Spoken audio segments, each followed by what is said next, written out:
करेंगे class 11 business studies chapter 17 E business and outsourcing of services के MCQs. तो चलिए बिना देरी के अपने एमसीक्यू स्टार्ट करते हैं। पहला एमसीक्यू क्या कह रहा है? Both seller and buyers are business firms under dash type of e commerce transaction. E commerce transaction जब होती है तो उस कौन से ई कॉमर्स में दोनों फर्म्स जो होती हैं, दोनों जो बायर और सेलर होते हैं वो बिजनेस फर्म्स होती हैं। B2B commerce, C2B commerce, B2C commerce, C2C commerce. तो इसका करेक्ट आंसर होगा option number A, that is B2B commerce, which means business to business trade, जिसमें दोनों ही फर्म्स क्या होती है, हमारी बिजनेस फर्म्स होती हैं।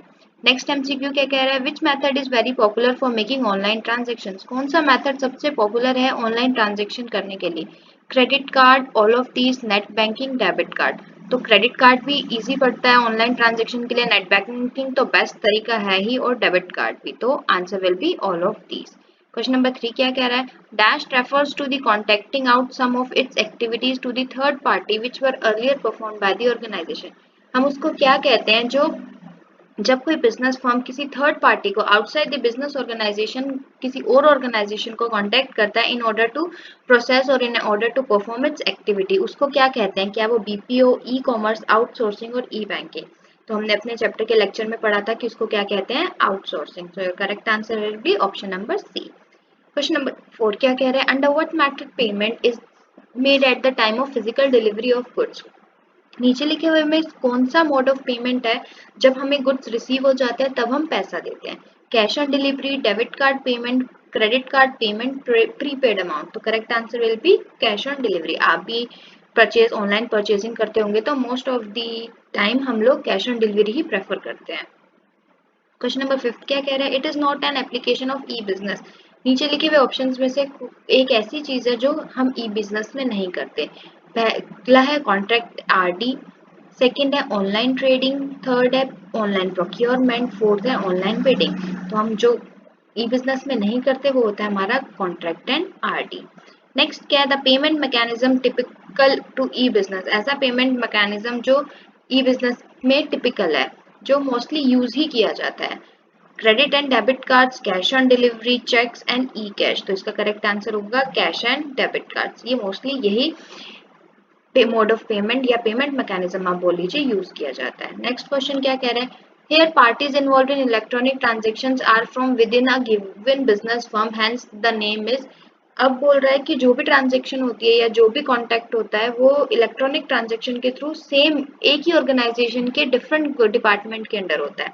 तो उसको हम क्या कहते हैं? Intra C commerce, intra D commerce, intra B commerce या इंट्रा ए कॉमर्स। उसको हम बोलते हैं intra B commerce, means intra business commerce. Business का जब एक डिपार्टमेंट दूसरे डिपार्टमेंट के साथ ऑनलाइन इंटरेक्शन करता है उसको हम बोलते हैं इंट्रा बी कॉमर्स।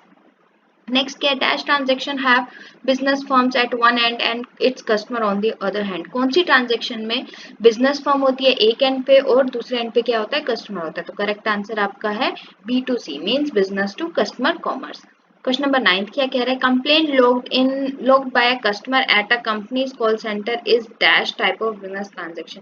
जब कोई कस्टमर कोई कंप्लेंट करता है बिजनेस फर्म के लिए, वो कौन से बिजनेस ई बिजनेस के अंडर आती है? C2C, C2B, B2C या B2B?